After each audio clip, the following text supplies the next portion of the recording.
행복한 가정을 어떻게 세울지 말씀드리고 싶습니다. 행복한 가정을 세우는 것은 어려운 일입니다. 무엇이든 세우는 것은 어렵습니다. 무너뜨리는 것은 너무 쉽죠. 건물 하나 건축하려면 정말 오래 걸려요. 저희 교회도 5년 정도 걸렸습니다. 쉽지 않습니다. 뭔가를 세운다는 것도 어렵고요. 또 얼마나 많은 가정들이 지금 어려움 중에 있는지 우리가 보게 됩니다. 부부학교라는 책을 쓴 게리 토마스는 제일 첫 페이지에 이렇게 시작을 했어요. 남편을 금매합니다. 사정상 금매합니다. 1991년 12월 14일 애식장에서 구입했습니다. 구청에 정품 등록을 했지만 명의양도에 드리겠습니다. 아끼던 물건인데 유지비도 많이 들고 성격장애가 와 금매합니다. 상태를 설명하자면 구입 당시 A급인 줄 착각해서 구입했습니다. 마음이 바다 같은 줄 알았는데 잔소리가 심하고 사용 시 만족감이 떨어집니다. 음식 및 소비는 등급의 2배입니다. 사용 설명서는 필요 없습니다. 어차피 읽어봐도 도움이 안 됩니다. AS 안 되고 변심에 대한 반품은 절대 안 됩니다. 사은품으로 변덕심한 시어머니와 시누이도 포함합니다. 우리 신랑은 원래는 괜찮았는데 사용자 부주의함이 억울하다네요. 그리고 우리 친구는 내가 팔 때 자기 신랑 1+1을 같이 넣겠답니다. 공감이 가시는지요?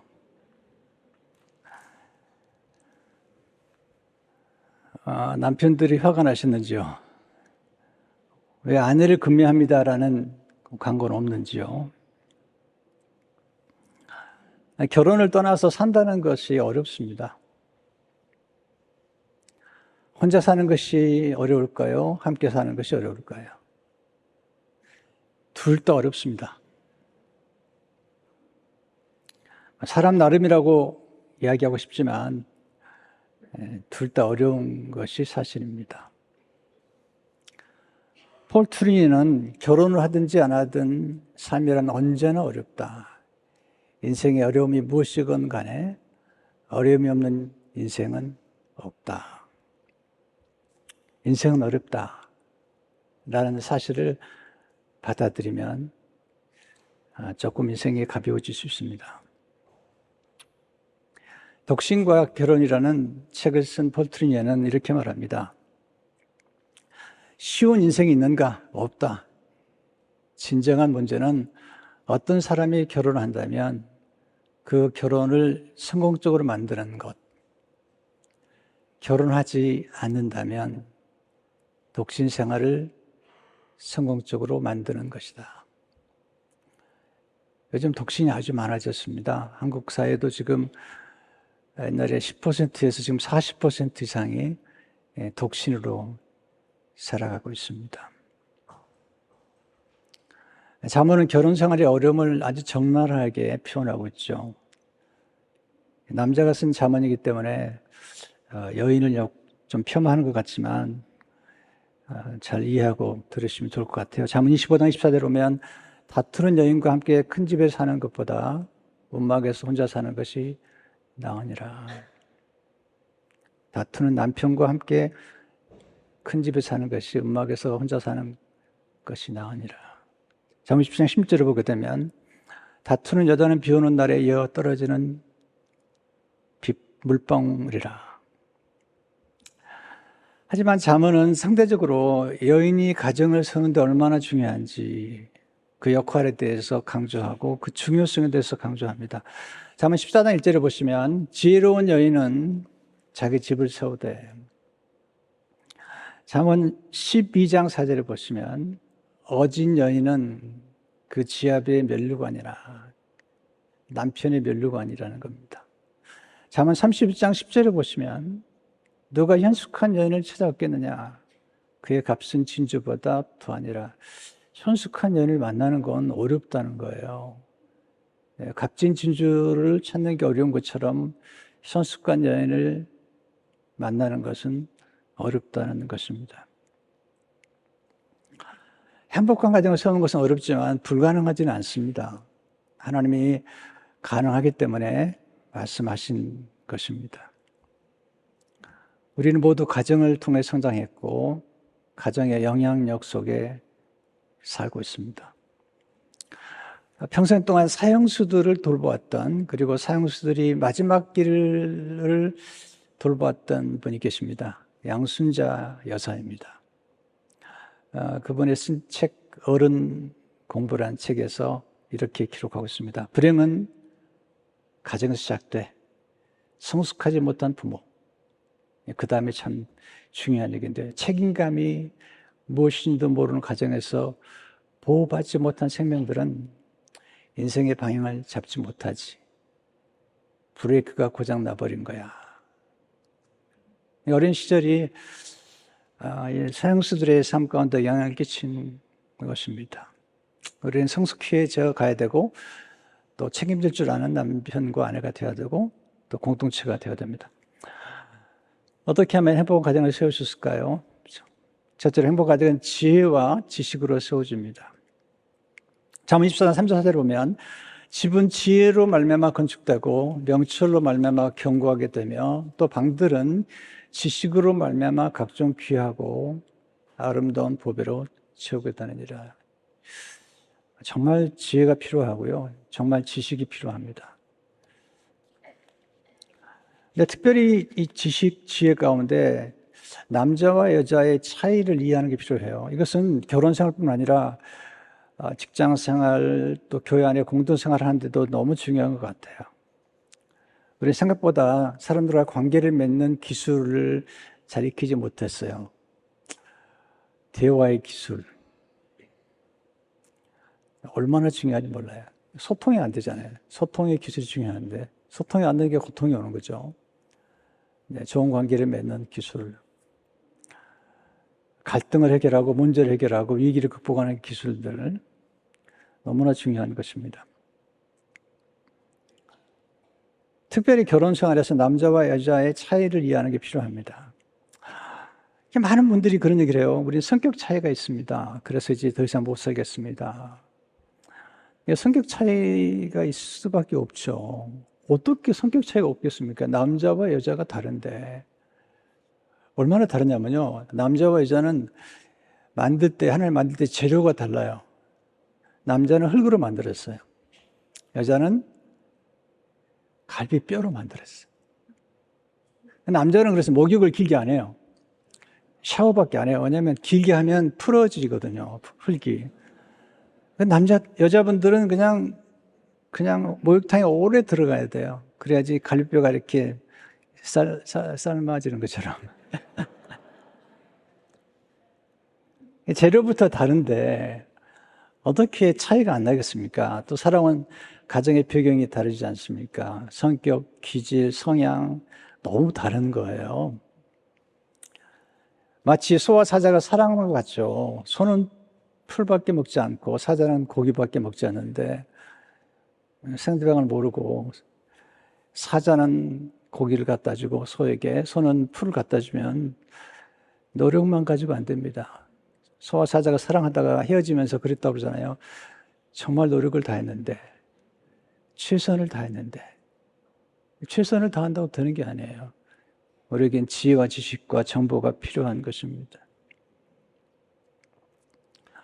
폴 트리니는 서로를 이야기하여라는 책이죠. 이게 결혼에 관한 책인데요. 남자와 여자가 서로 다르다는 것을 이해하는 노력이 사랑이라고. 사랑이란 무엇인가? 서로 이해하려고 하는 노력이다. 정말로 중요한 것은 행복한 결혼 생활을 위해서 함께 노력하는 것이다. 이것은 처음부터 얻어지는 특권이 아니라 애써 성취해야 할 목표다.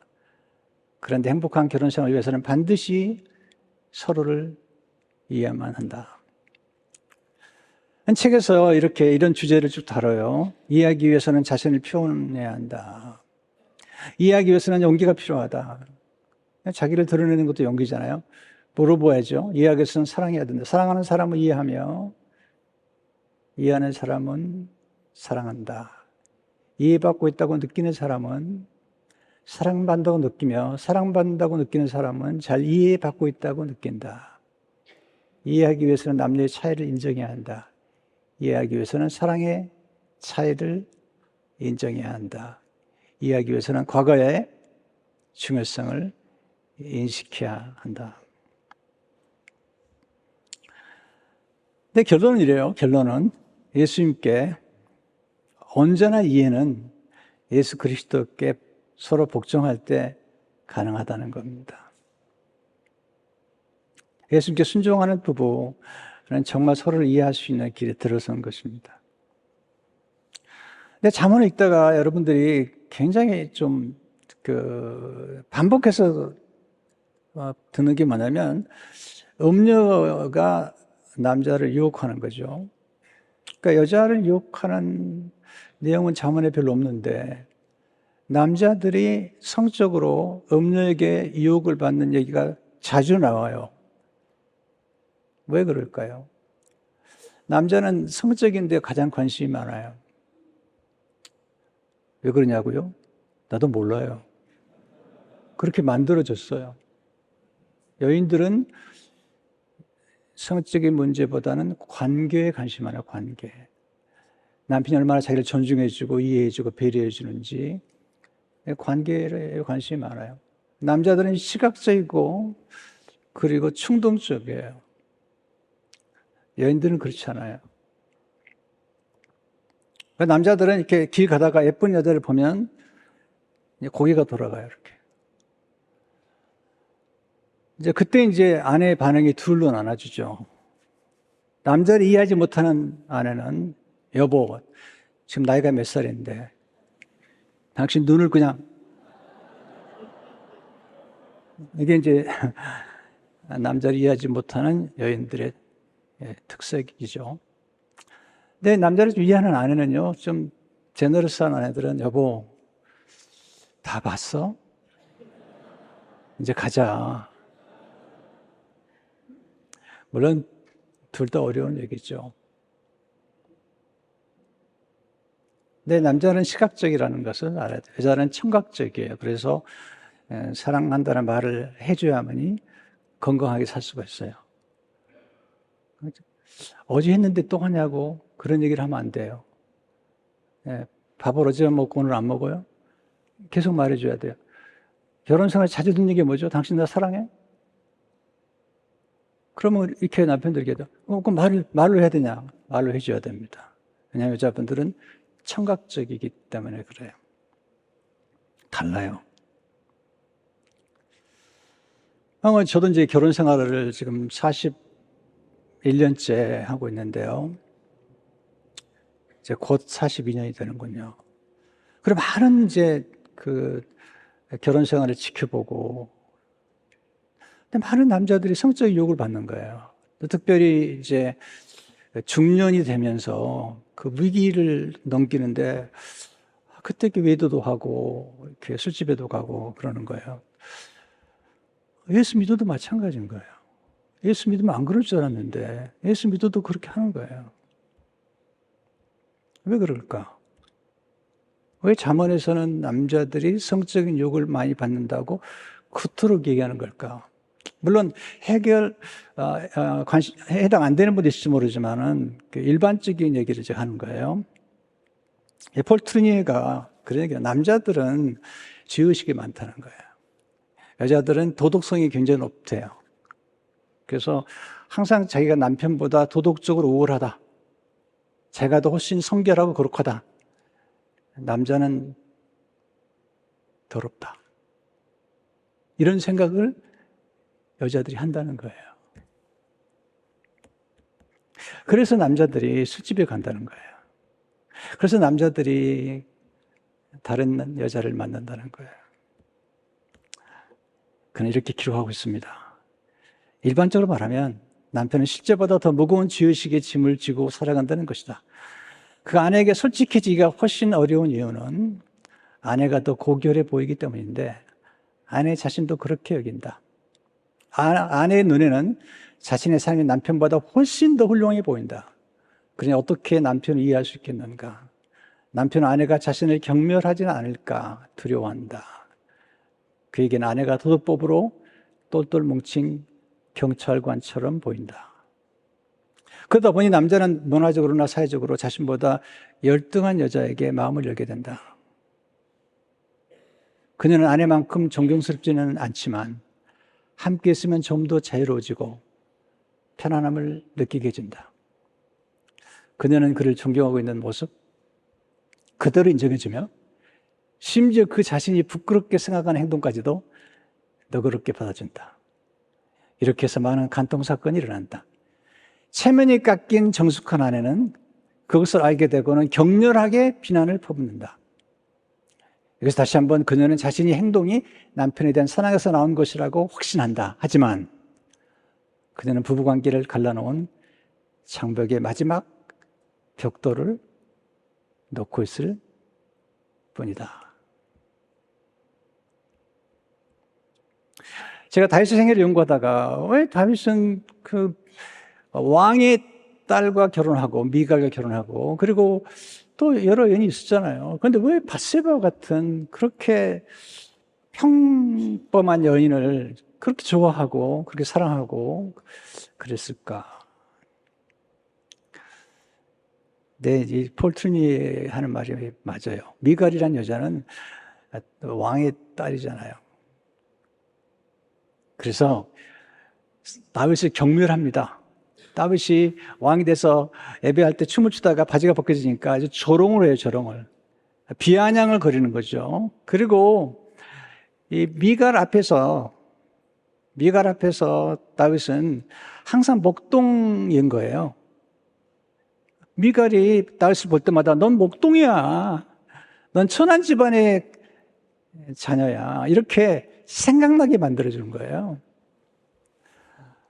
기분이 나쁘죠. 나중에 미갈이 데려오죠. 그러나 잠을 안 잡니다. 동침치 아니하고 평생 그렇게 살게 만들어버려요. 여러분, 저는 다윗의 잘못을 정당화하는 게 아닙니다. 인간이 왜 그런가를 제가 설명하고 있는 거죠. 근데 밧세바를 만나면 너무 편한 거죠. 밧세바는 자기를 목동으로 생각하지 않아요. 왕으로 생각하고 왕으로 인정해 주는 거잖아요.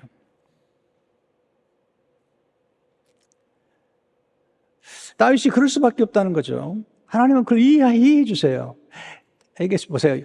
용납하는 것과 승인하는 거 다릅니다. 다윗이 잘했다고 하지 않아요. 하나님 다윗을 책망하세요. 그러나 다윗을 이해해 주세요.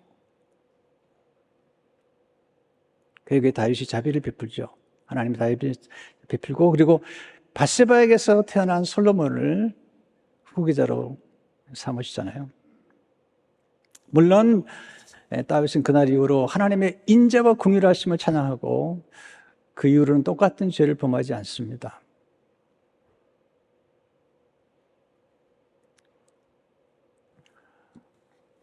아마 아내들이 그런 생각 들지 몰라요. 왜 술집이 그렇게 많은가, 한국에. 미국도 많지만. 한국은 정말 술집이 얼마나 많은지 몰라요. 이해가 안 되죠. 왜 남편이 왜 저렇게 술집에 가는가. 술집에 가면 왜 가냐면 이 집에서 안 들어본 얘기를 듣게 되는 거죠. 뭐 사장님 너무 멋있어요. 존경해요. 집에서 한 번도 못 들어본 얘기를 듣는 거예요. 너무 존경해 주는 거예요. 또 오라 그러고 이렇게. 이거 보세요. 만약에 아내가 술집 여인이 해주는 이야기를 해줄 수 있다면 술집에 안 가겠죠. 여러분, 제 아내가 경건할 것 같아요? 제가 경건할 것 같아요? 제 아내가 훨씬 경건합니다. 제 아내 기도 많이 합니다. 제 아내가 무섭습니다. 가끔 그런 생각을 합니다. 혹시 아내가 당신 목사야? 그렇게 생각할 것 같은 생각을 아슬아슬하게 할 때가 있단 말입니다.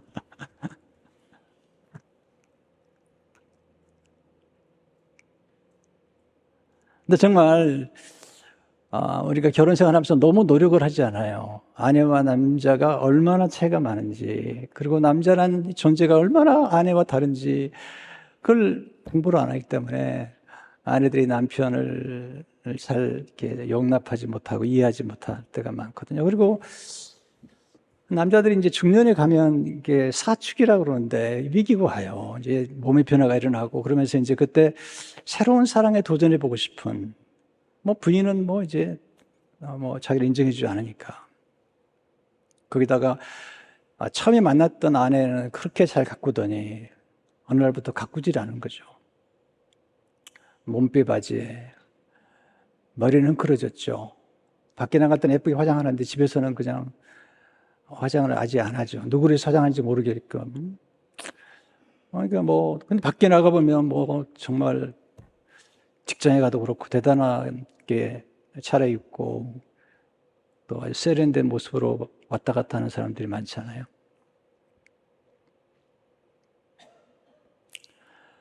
그런 것 때문에 남편이 미혹을 받는 게 정당하다, 그런 얘기를 하는 건 절대로 아닙니다. 근데 우리는 생각보다 현실을 망각할 때가 많아요. 옛날에는 40대가 중년이었지만 지금은 40대가 중년이 아닙니다. 65세까지 중년이랍니다. 65세까지.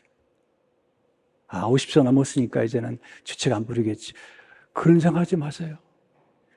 60이 넘어가도 주책을 부리는 거예요. 그게 남자라는 거죠. 약간 분위기가 이상해서 지금 설교를 지금 어떻게 잘 맞춰야 될 텐데 좀 빨리 지나가겠습니다, 뒤에는. 근데 제가 이렇게 말씀드린 부분들 여러분이 이해하는 게 얼마나 중요한지 몰라요.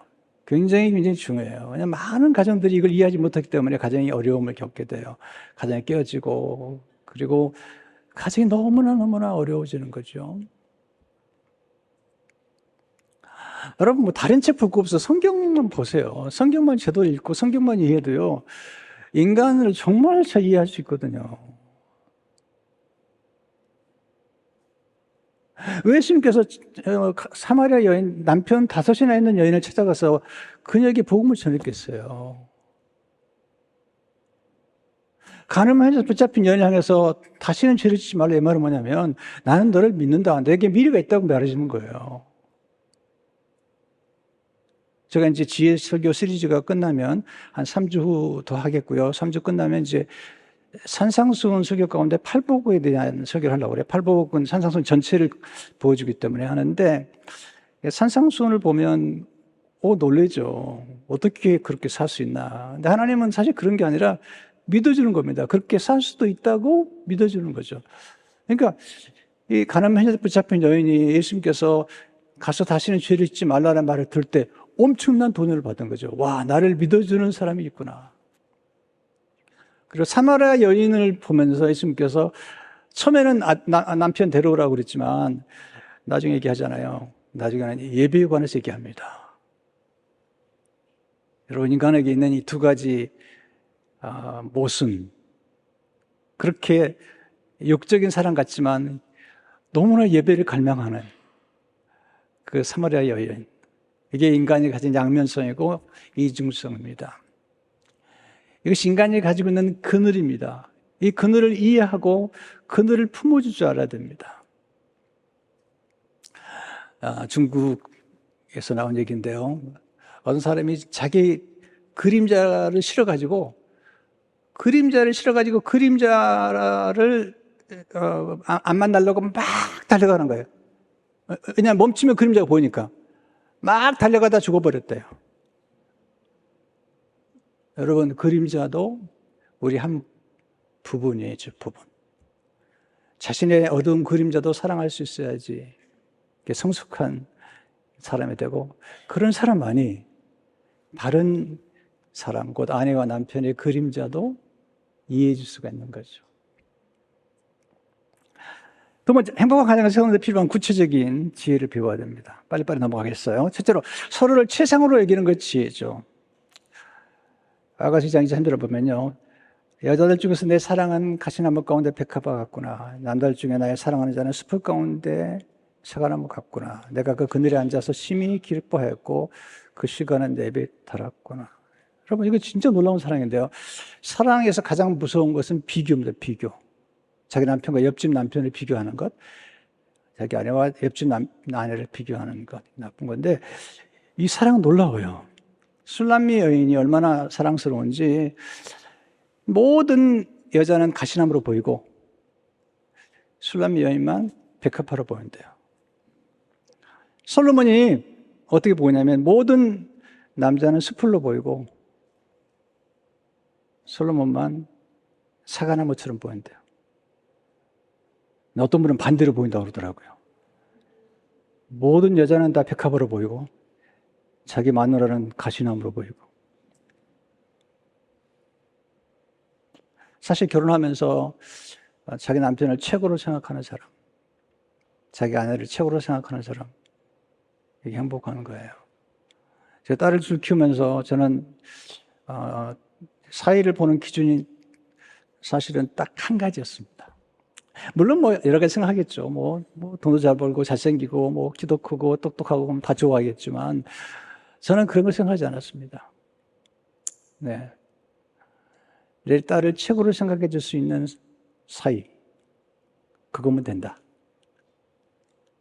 네, 첫째 사이가 찾아왔는데 내 딸이 최고래. 둘째 사이가 찾아왔는데 내 딸이 최고래. 그러면 됐죠. 두 번째, 남자와 여자의 차이를 이해하는 것이 지혜입니다. 아까 말씀드렸죠? 남자와 여자는 정말 달라요. 지식을 따라 동거하라. 베드로 37절 보게 되면 지식을 따라 동거하라고 그러는데, 그것은 남자와 여자의 차이를 알아야 돼요. 여자는 연약한 그릇이다. 또 결혼 짚어보면 사랑의 언어가 달라요. 남자와 여자뿐만 아니라 우리 각 사람의 사랑의 언어가 다른데 5가지 사랑의 언어, 이 책 아주 좋은 책인데요. 어떤 사람은 인정하는 말을 좋아해요. 어떤 사람은 함께하는 시간을 좋아해요. 어떤 분은 선물을 좋아해요. 어떤 분은 봉사를 좋아해요. 어떤 분은 육체적 접촉을 좋아해요. 제 아내는 보니까 제일 좋아하는 게 봉사, 설거지 해줄 때 제일 좋아요. 설거지하고 쓰레기통 내놓고 제일 좋아요. 접촉하는 거 별로 안 좋아해요. 그건 사랑의 언어가 달라서 그래요. 근데 6번째 언어가 있는데 누구나 좋아하는 언어, 캐시. 이건 누구나 좋아하는 언어예요. 이야, 이건 진짜 내가 보니까 이 동서양을 낭만하고 6번째 언어가 제일 좋아하는 언어인데 이것은 네, 돈이라는 언어더라고요. 무서운 거죠. 제가 한번 이제 돈 얘기를 좀 하려고 그러는데. 세 번째, 아내는 남편에게 순종하고 남편은 아내를 사랑하는 것입니다. 에베소 5장 22절, 23절 오면 아내들이 자기 남편에게 복종하기를 주께 하듯 하라. 이는 남편이 아내 머리 되며 그리스도께서 교회 머리 됨과 같으며 그가 친히 몸의 구주시니라. 25절, 남편들 아내 사랑하기를 그리스도께서 교회를 사랑하시고 위하여 자신을 주신 같이 하라. 여러분, 순종이 어렵겠습니까? 사랑이 어렵겠습니까? 둘 다 어렵습니다. 남편이 머리 낸다는 것은 섬기라는 거예요. 네, 책임을 지라는 거죠. 질서가 있는 거죠. 방향을 잡는 건 남편이 하는 거죠. 근데 성경에 보면 둘 다 또 서로를 경외하라고 그랬어요. 그래서 아내는 남편을 존중해 주는 것이 중요한 것이죠. 네 번째, 서로를 양육하고 보호하는 것이 지혜입니다. 서로 양육하고 보호하는 것. 에베소 5장 19절에 보면 누구든지 언제든지 제 육체를 미워하지 않고 오직 양육하여 보호하기를 그리스도께서 교회를 보호한 같이 하나니. 양육한다는 것은 키워주는 거죠. 보호해주고 남편을 키워주는 것. 내조를 잘하면 남편이 크잖아요. 그리고 아내도 계속 성장하도록 도와줘야 돼요. 특별히 서로 보여주는 것 중 하나가 비밀을 지켜주는 거예요. 남편과 아내가 비밀이 있으면 그 비밀을 알고 비밀을 지켜줘야 돼요. 근데 어떤 분들은 모든 비밀을 다 알려버려요, 세상에. 네. 친구들한테 알려주고 좋은 게 아닙니다. 건강한 교회는 어떤 교회인가? 건강한 교회는 똑같은 공동체죠. 문제가 생기면 스스로 해결해 나가셔야 돼요. 이게 자생력이죠. 몸도 마찬가지. 건강한 몸은 병이 왔다가 또 스스로 이겨내잖아요. 하나님의 능력과 은혜 안에서 이겨낸다고요. 그것처럼 부부싸움 할 수 있죠. 근데 있는데 그걸 또 어떤 분들은 목사를 불러요. 자꾸 목사를 부르고 전화하고 또 법정에 가고 이게 이제 참 지혜가 좀 필요한 거잖아요. 그래서 서로를 보호해주는 것. 5번, 서로를 존중하고 신뢰하는 것이 지혜입니다. 잠언 30장 11절을 보게 되면 그런 자의 남편의 마음은 그를 믿나니 산업이 핏별지 아니하겠으며 남편이 아내를 믿는 거죠. 그리고 에베소 5장 33절에 보면 아내도 그 남편을 경외하고 우리 누구나 존중받고 싶어하고 그리고 신뢰를 받고 싶어하죠. 존중받고 신뢰를 받을 때 사람이 변화됩니다. 독성장하고 발전하게 됩니다. 관계에서 제일 중요한 것은 존중이라는 생각. 저는 우리 교회 문화 중 하나가 존중이라는 생각이 들어요. 서로 존중하는 것. 인간의 지성 때문에 완벽하게 신뢰하기는 어렵겠지만 그러나 신뢰가 얼마나 중요한지 몰라요. 존중은 상대방의 잠재력을 믿어주는 거죠. 그리고 앞으로도 변화될 거라고 믿어주는 거죠. 이게 이제 잠재력이죠. 여러분, 한두 번의 실수 때문에 완전히 상대방을 이렇게 선을 그어버리면 그건 아주 어리석은 겁니다. 여러분, 아이들이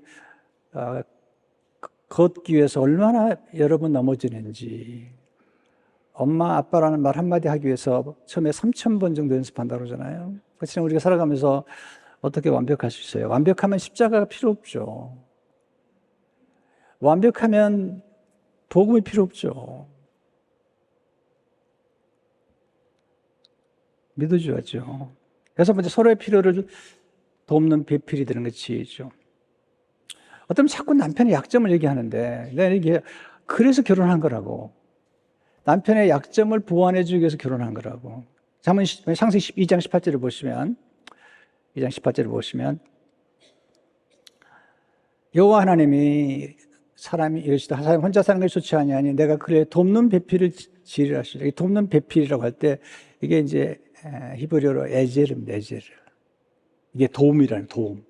이 도움은 얼마나 놀라운 단어냐면 하나님이 도움이 되신다라고 하는 단어예요. 그러니까 누군가를 도와줄 때는 하나님이 돕는 것처럼 그렇게 도와주라는 거죠. 시편 120편 1절을 보게 되면 내가 산을 향하여 눈을 들리라 나의 도움이 어디서 올꼬 나의 도움은 천지를 지신 여호와에게서 이 도움이 에제르입니다. 에제르.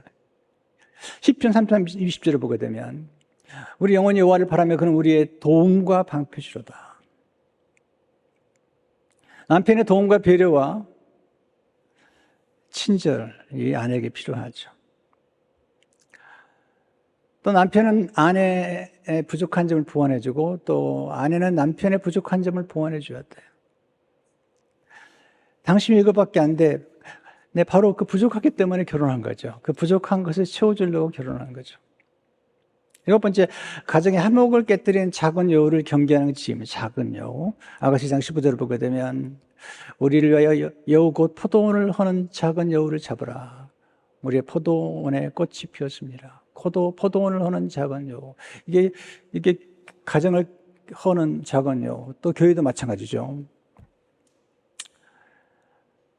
여러분, 작은 것이 결코 작은 게 아닙니다. 작은 틈 때문에 큰 댐이 무너지는 거예요. 생각지 않고 툭 던진 말 한마디. 그런데 아내들은 작은 사랑, 작은 배려, 작은 칭찬, 작은 메모 쪽지 하나, 그게 감동을 받잖아요. 행복이 크고 대단한 데 있는 게 아니더라고요. 살아보니까. 그리고 큰 문제도 처음에는 다 작은 데 시작하잖아요. 마지막으로 가정을 하나님의 은혜가 머무는 안식처로 만드는 것이 안식처. 룻기 3장 1절을 보시면 룻의 시모 나오미가 그 얘기를 해. 내 딸아 내가 너를 위하여 안식할 곳을 구하여 너를 복되게 하야 하지 않겠느냐.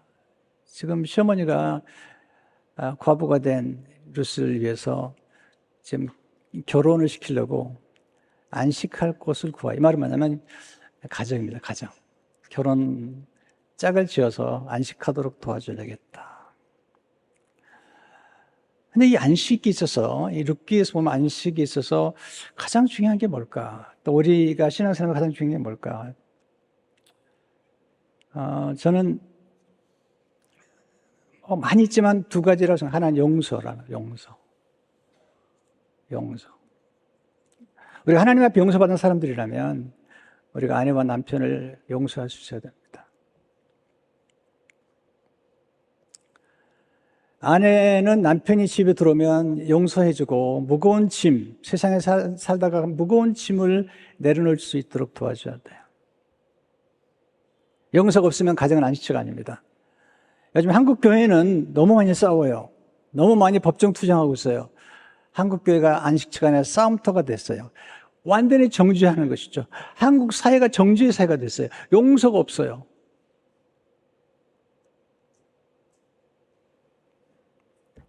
뉴스를 볼 수가 없어요. 서로를 얼마나 욕해 되는지. 대단한 민족이 됐는데 용서가 없어요. 근데 우리가 안식하기 위해서 용서가 필요하잖아요. 또 하나 안식을 위해서는 먹을 게 필요해요. 먹을 게.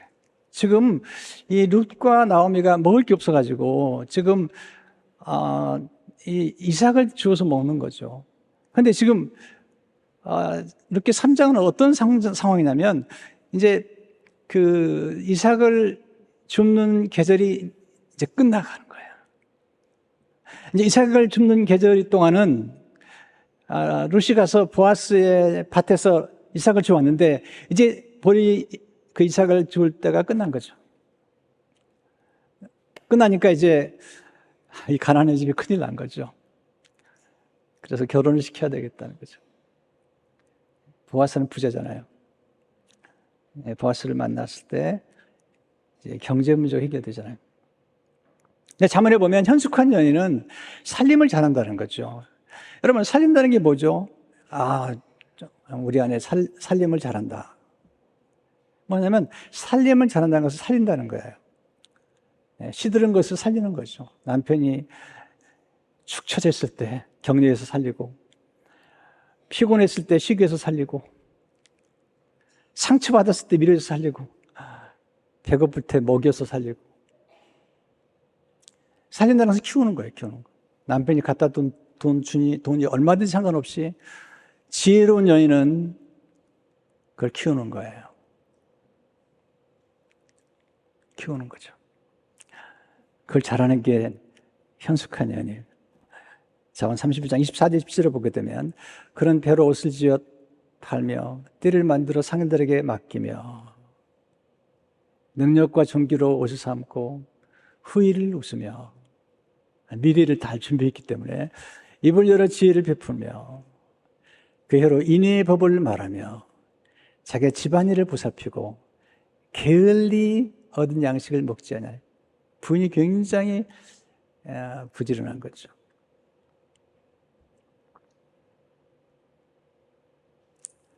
그러니까 자녀도 남편도 칭찬하는 거죠.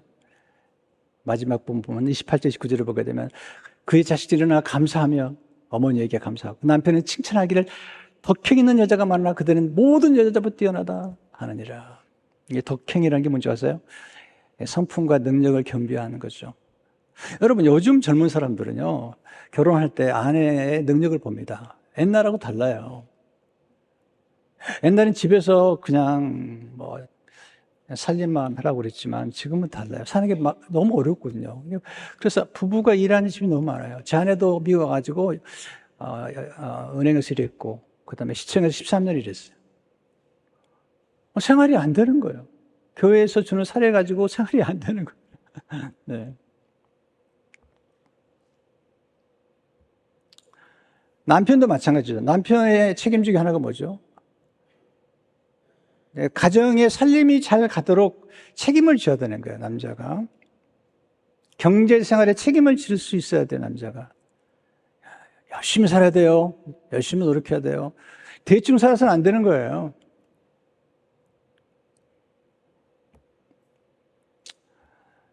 제 아내가 이제 살림을 해요. 그래서 이제 제가 여기까지 왔는데 가끔 힘들 때 얘기를 해요, 저한테. 진짜 가끔 힘들 때 얘기해요. 여보, 좀 힘들다고. 1년에 2번씩 프로퍼티 텍스를 내는데, 네, 그때 힘드나 봐요. 그래서 얘기를 해요. 그럼 제가 알았다고. 그래, 기도하고 제 아내를 도와줘요. 어떻게 돕냐고요? 그 묻지 마세요. 네, 제 아내를 도와줘요. 근데 거의 얘기를 안 해요. 진짜 얘기를 안 해요. 근데 정말 어려울 때 얘기를 해요. 그러면 제가, 아, 어렵구나. 진짜 어렵구나.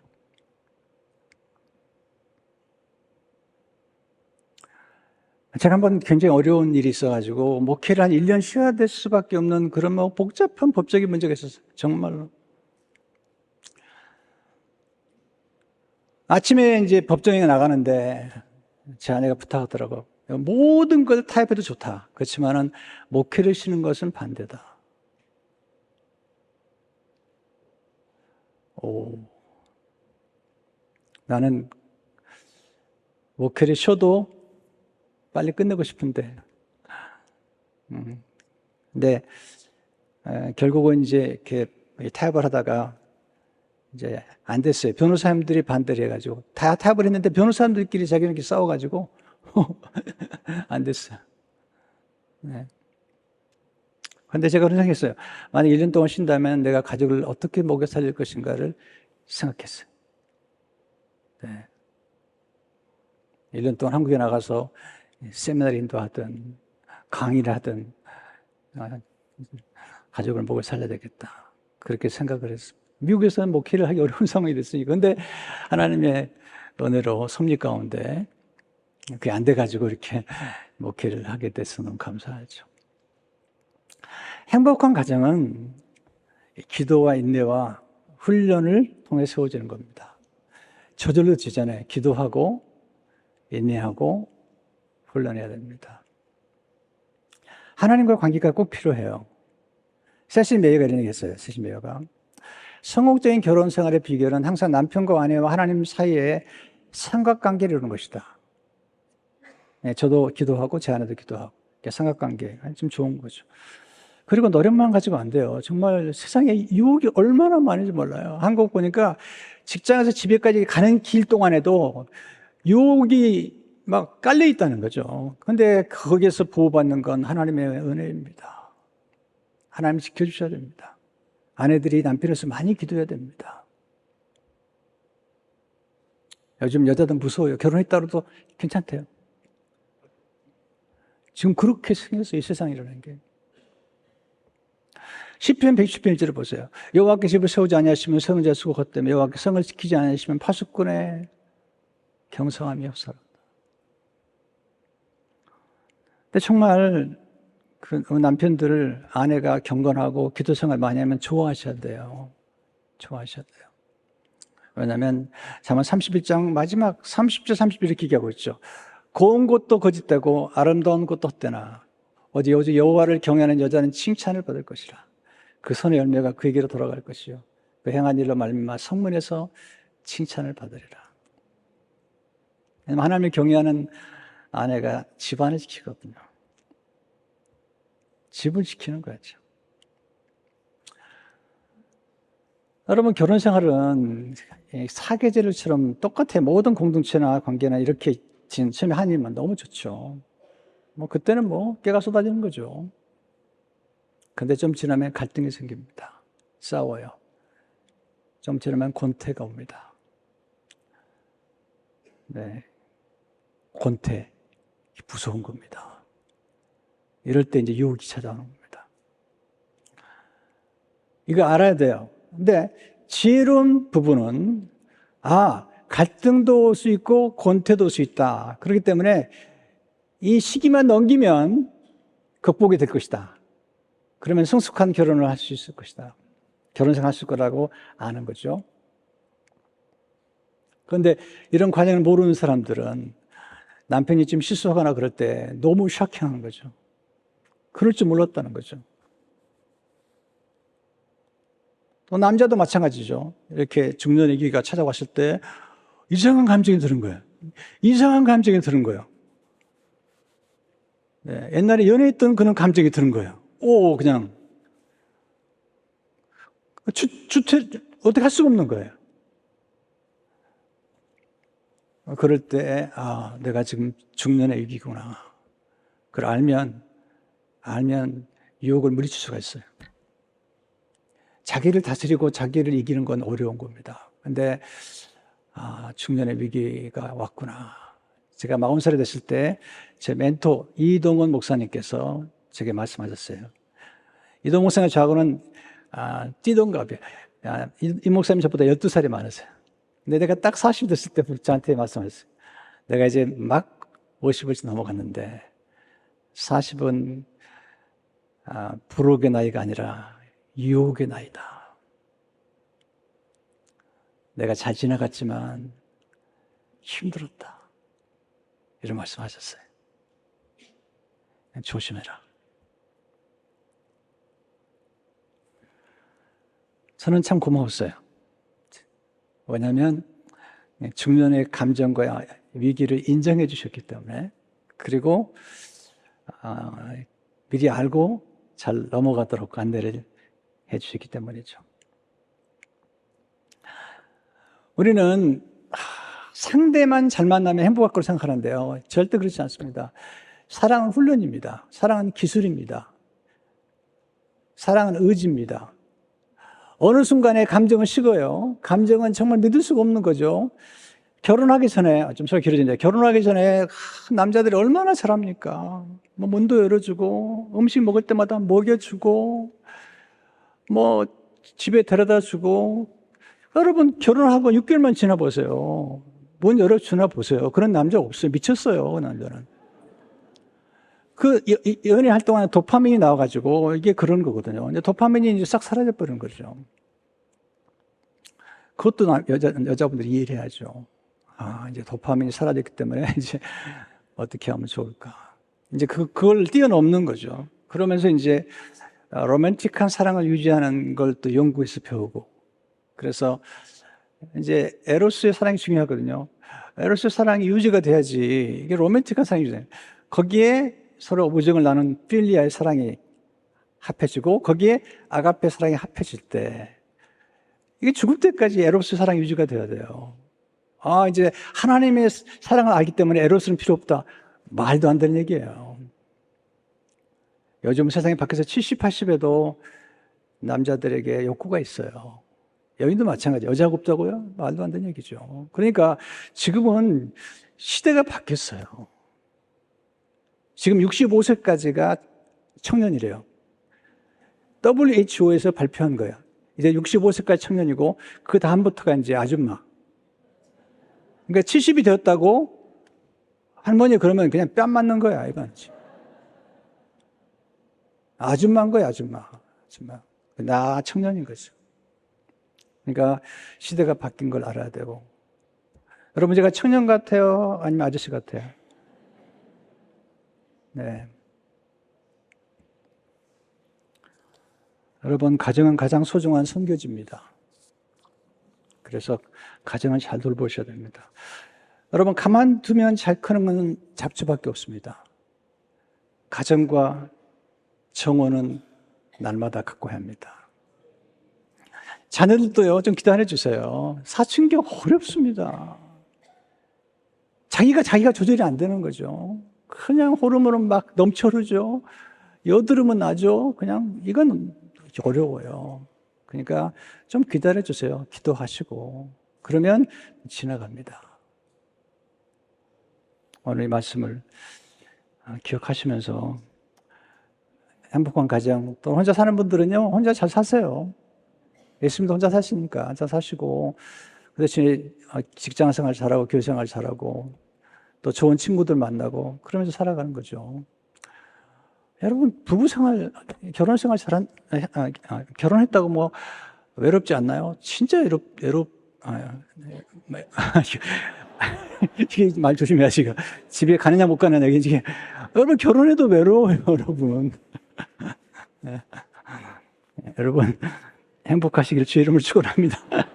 기도하겠습니다.